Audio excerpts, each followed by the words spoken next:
El siguiente segmento tiene contenido o opinión. La entrevista en A Primera Hora. Analizamos los hechos del momento junto a sus protagonistas. 8 de la mañana con 8 minutos y es momento de hablar sobre las últimas decisiones precisamente del municipio de Quito. Se decidió, una de las primeras resoluciones por parte de la alcaldía fue reducir los aforos en los diferentes negocios en la capital. Vamos a hablar con un representante del sector comercial, del sector empresarial. Estamos ya con Carlos Saldunvidel, es el director ejecutivo de la Cámara de Comercio de Quito, para hablar sobre este tema. Ellos han manifestado su desacuerdo en torno a la reducción de los aforos. ¿Cómo está? Bienvenido, buenos días. Silrat, buenos días, ¿cómo está? Muy bien, muchas gracias. ¿A usted cómo le va? Cuéntenos, por favor. Silrat, mire, leía un poco el titular de la invitación a la entrevista, decía críticas al nuevo sistema de restricciones.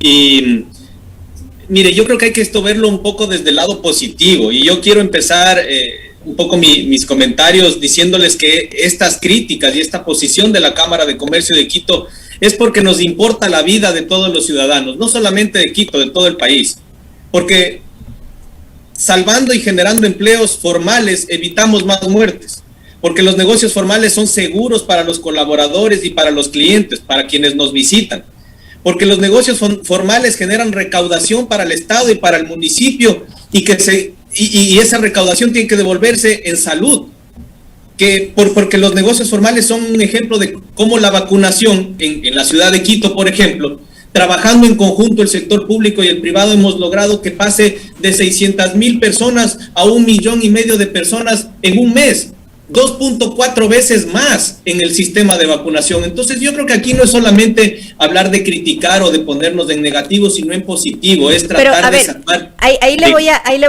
voy a poner a consideración el tema del titular. En efecto, es el tema de las críticas, porque ustedes manifestaron una posición desde la Cámara de Comercio de Quito. Carlos Loaiza, por ejemplo, tuiteaba: con molestia recibimos la noticia de la reducción de los aforos en Quito, pese al éxito de la campaña de la vacunación empresarial. La visión del COE debe cambiar. Entonces, en este contexto, en torno a las críticas que ustedes emitieron desde la Cámara de Comercio de Quito, es que se titula precisamente el tema de la entrevista y de este espacio en el que dialogamos, porque en efecto son críticas las que ustedes tienen. Perfecto, Silrat. No, es correcto lo que yo le digo. Lo que yo quería empezar diciéndole es que esas críticas son en pro de la ciudadanía, en pro de salvar empleos, en pro de la salud de todos los quiteños. Ahora, precisamente hablando de estas críticas, ¿por qué a ustedes les parece negativo que se haya decidido el tema, por ejemplo, de la reducción de los aforos para los negocios, para evitar los contagios? Entendemos que hay una situación de crisis económica, entendemos que definitivamente el sector comercial ha sido muy golpeado y que esto también pues ha repercutido en el tema de negocios, en la reducción incluso de la calidad de vida de los ciudadanos, en el desempleo. Por ese lado, claro, se entiende la visión del sector empresarial, pero también por el lado de las autoridades es el tema, y lo que han dicho y lo que han señalado es que esta reducción de aforos responde específicamente al tema de que se complica la situación del COVID-19 y más aún con el tema de la variante Delta, que ha llegado a la capital y que ya se encuentra en el país y que suma 85 casos en total. Hace año y medio venimos en pandemia, hace año y medio el mundo cambió, hace año y medio entendemos que tenemos que cambiar un poco nuestro modus vivendi, tenemos que cambiar nuestras costumbres diarias de vida, tenemos que cuidarnos más, tenemos que hacer testeos, tenemos que hacer muestras mucho más masivas de las que se vienen haciendo en el país. Tenemos que apoyar el plan de vacunación, cosa que a pesar de ir año y medio con locales cerrados, parcialmente cerrados, que no han podido ser utilizados al 100% desde hace más de un año y medio, acarreando pérdidas del sector productivo, ha apoyado el esquema de vacunación, entendiendo que por ahí va una parte fundamental de la solución al problema. Tener una campaña de seguir cuidándonos, de incentivar a la gente para que siga usando mascarilla, que no es momento de empezar a hacer fiestas, que no es momento de aglomerarse. Esas son las cosas que no se han hecho en 1 año y medio, no se han hecho de la mejor manera. Y ahora, después de 1 año y medio que los negocios han venido, en algunos casos cerrando desafortunadamente, en otros a pérdida, en otros aguantando los últimos meses hasta ver qué sucede. Hace 20 días suben los aforos para tratar de ayudar un poco a la reactivación económica que tanto se necesita, insisto, para salvar empleos, para mantener empleos y a través de esos empleos conservar la salud de todos los quiteños en lugares formales y seguros. Hoy nos vuelven a bajar, en 20 días nos vuelven a cambiar las condiciones, vuelven a bajar los aforos. Entonces, ¿qué es lo que sucede, Silrat? Cuando usted tiene un pequeño negocio de cualquier tipo que sea, no tiene primero un músculo financiero importante. ¿Qué es lo que necesita? Estar abierto la mayor cantidad de tiempo posible con el mayor aforo posible para poder tener una facturación que le permita sobrevivir. Cuando usted hace 20 días le dicen, vamos a subir el aforo, dice, ok, entonces por poner el ejemplo, voy a contratar 1, 2 o 3 personas más porque voy a aumentar el aforo, quiero atender bien a mi gente, empiezo a hacer mayor volumen de compras y 20 días después, con el inventario lleno y con personal contratado, le vuelven a bajar las condiciones. Para usted no seguir perdiendo más dinero y poner en riesgo el negocio, tiene que volver a achicar sus costos, digamos, a reducir sus costos. Ahí es donde empieza un gran problema económico que se transmite en temas salud luego. El tema de que les cambien las reglas de juego constantemente también les está afectando, es lo que usted nos está señalando, claro, porque hace 20 días veíamos que de las últimas medidas del alcalde removido, el exalcalde Jorge Yunda, fue precisamente ampliar un poco más los aforos al 75% y ahora se aplican estas medidas que de alguna manera afectan. Definitivamente, claro, afectan. El sector productivo está acostumbrado a planificar, no como muchas veces ocurre en ciertos gobiernos autónomos descentralizados que en vez de planificar se improvisa. Entonces, cuando no se tienen datos a la mano, se tiende a improvisar y la improvisación sin datos tiende a incurrir en errores a las decisiones que se toman. El sector productivo, en base a las decisiones que se van tomando, lo que trata es de tener una planificación al menos en el mediano plazo, no en el corto plazo o en el cortísimo plazo, es decir, cada 20 días o una vez al mes no podemos estar cambiando las condiciones del negocio. Ahora, en este punto, señores Zaldumbide, usted nos ha dicho no hay planificación, se improvisa. Esto fue definitivamente algo que marcó y que fue constante en el gobierno anterior, en el gobierno del expresidente Lenín Moreno. ¿Ustedes continúan considerando que en este nuevo gobierno no hay planificación? ¿A quién se refiere? ¿No hay planificación por parte del COE? ¿No hay planificación en el municipio de Quito? ¿Dónde están esas fallas y esas improvisaciones? Mire, yo creo que este gobierno ha demostrado que maneja de forma distinta las cosas, que sí tiene planificación.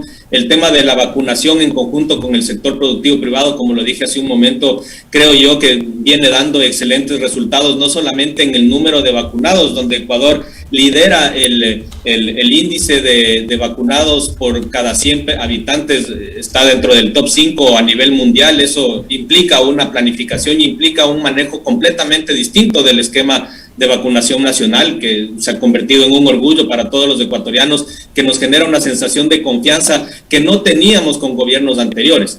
Lamentablemente yo creo que el COE nacional no está tomando las medidas en base a información cierta.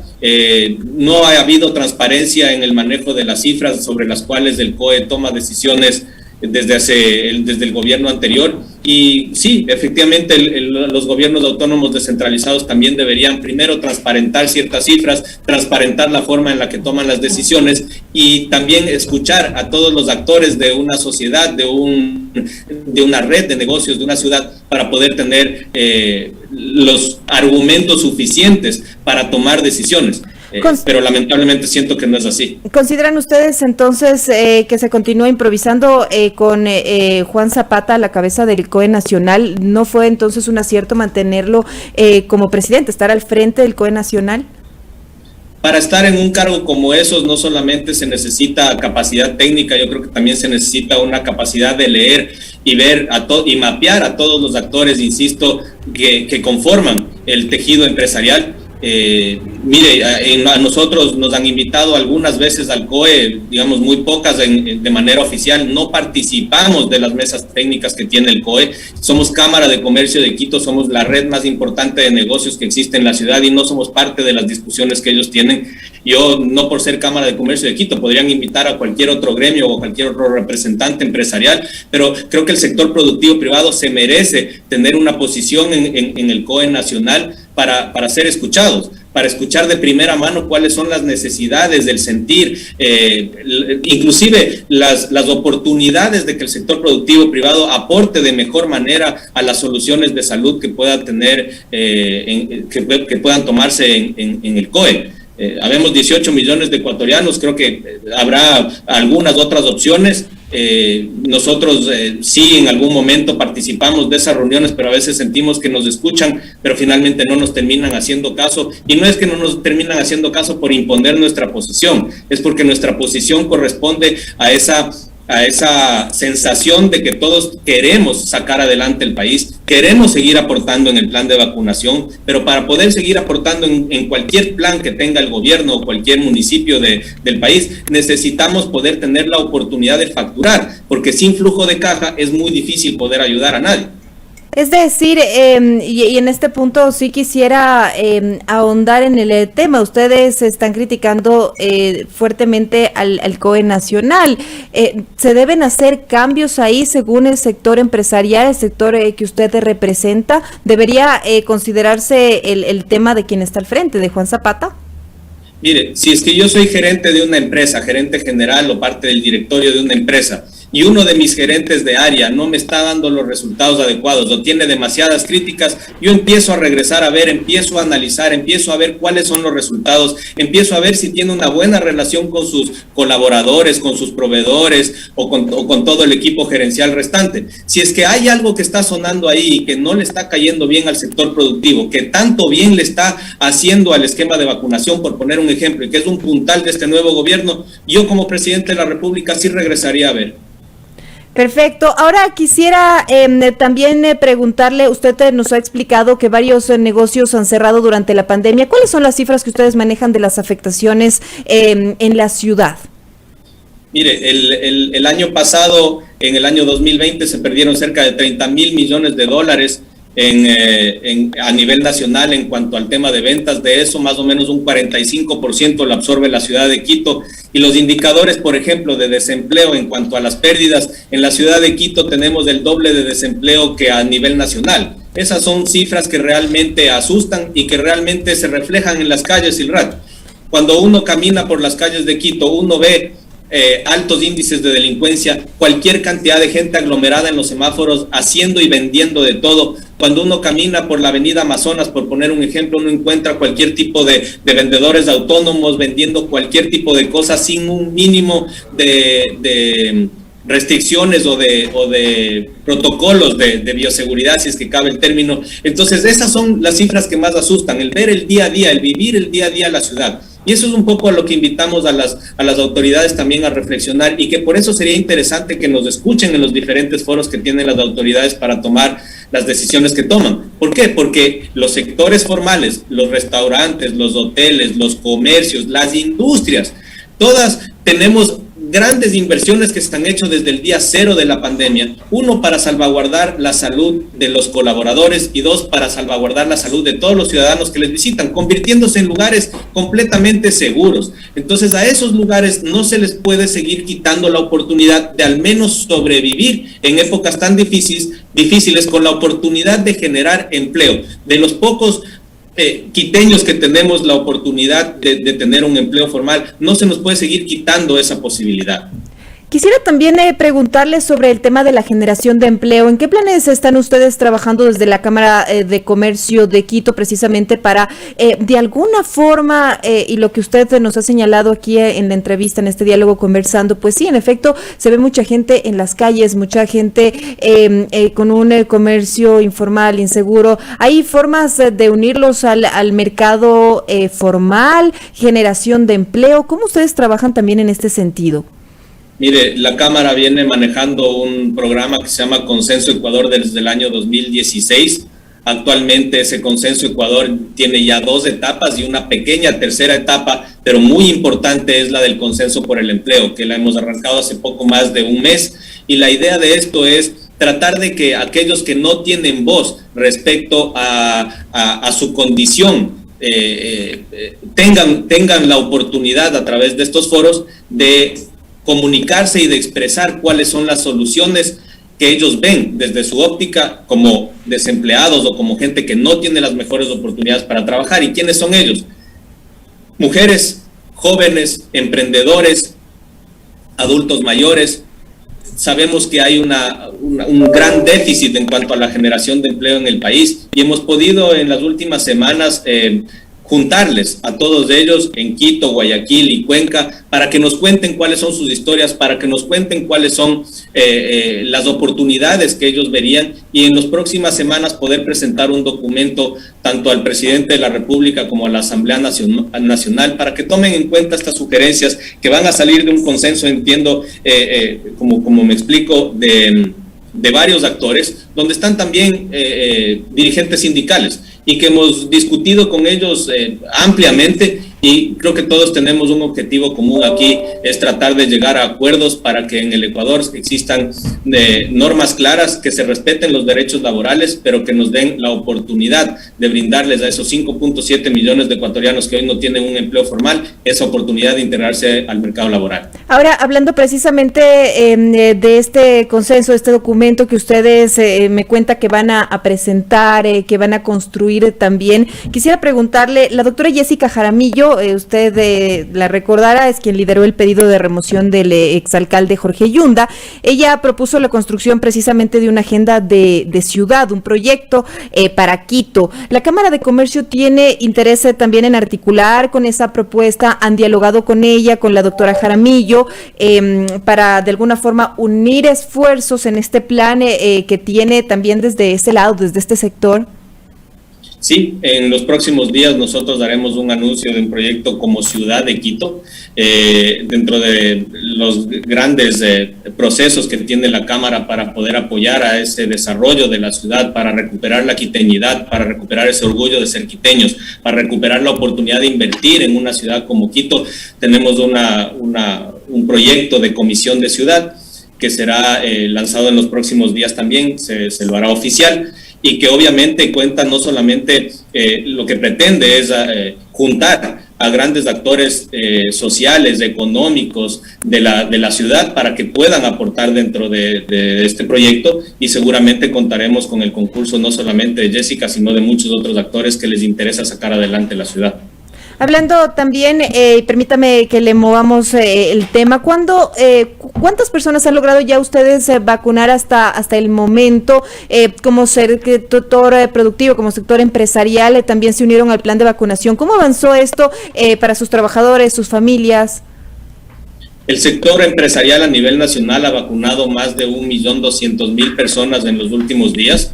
Eso es, digamos, no solamente en las ciudades, sino afortunadamente hemos tenido la oportunidad de acceder a la ruralidad, donde normalmente no se puede llegar de manera fácil, y ese es un gran mensaje, Silrat, que manda este nuevo gobierno, y es decirles a los gobiernos anteriores que perdieron una gran oportunidad de trabajar en conjunto con el sector productivo privado, y decirles a los próximos gobiernos que vendrán que esa es la forma de hacer país, en conjunto con el sector productivo privado, que el sector productivo privado y el gobierno tienen un solo objetivo: mejorar la calidad de vida de los ecuatorianos. Entonces, en los últimos días, a nivel nacional, insisto, se han vacunado cerca de 1.200.000 personas con el concurso del sector productivo, no solo en ciudades, en el sector rural, y con una logística espectacular. Se ha notado ahí un poco la forma de hacer empresa en el país, y obviamente a cargo de las empresas ha estado todo el costo logístico y de insumos y de operación de esas vacunaciones,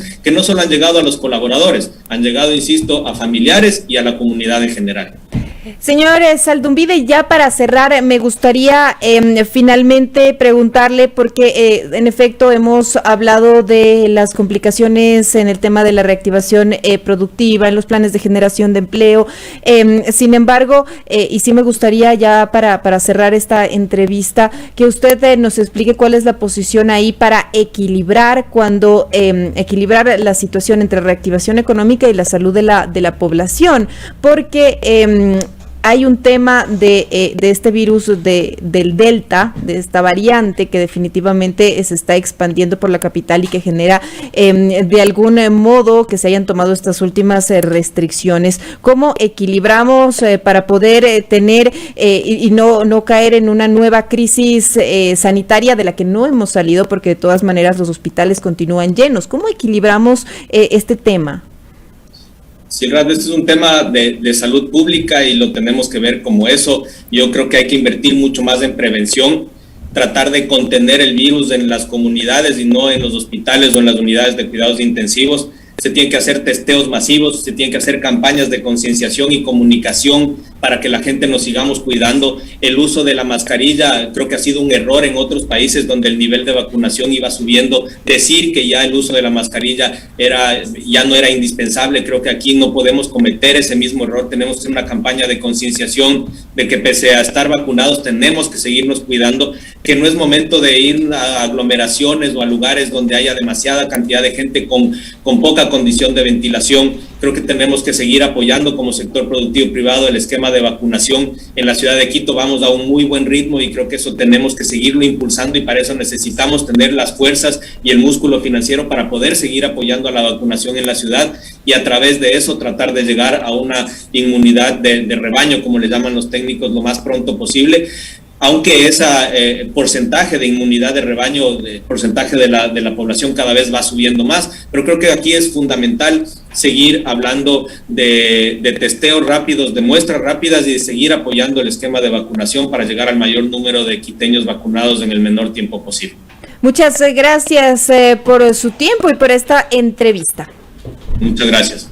Muchas gracias. Estábamos dialogando con Carlos Zaldumbide, él es el director ejecutivo de la Cámara de Comercio de Quito. Nos ha explicado sobre las afectaciones al sector privado, al sector comercial, precisamente por el tema del COVID-19, las restricciones, cómo les han afectado. Nos ha dicho que sienten desde el sector empresarial que no hay una planificación, que se improvisa desde el COE nacional. Se ha referido también al plan de vacunación del gobierno central, el que califican pues como positivo, que ha avanzado bastante bien, también desde su lado, cómo se ha apoyado al tema de la vacunación, porque es la única forma de reactivar la ciudad y al país. Es lo que nos ha señalado cuando son ya las 8 de la mañana con 30 minutos en la primera hora.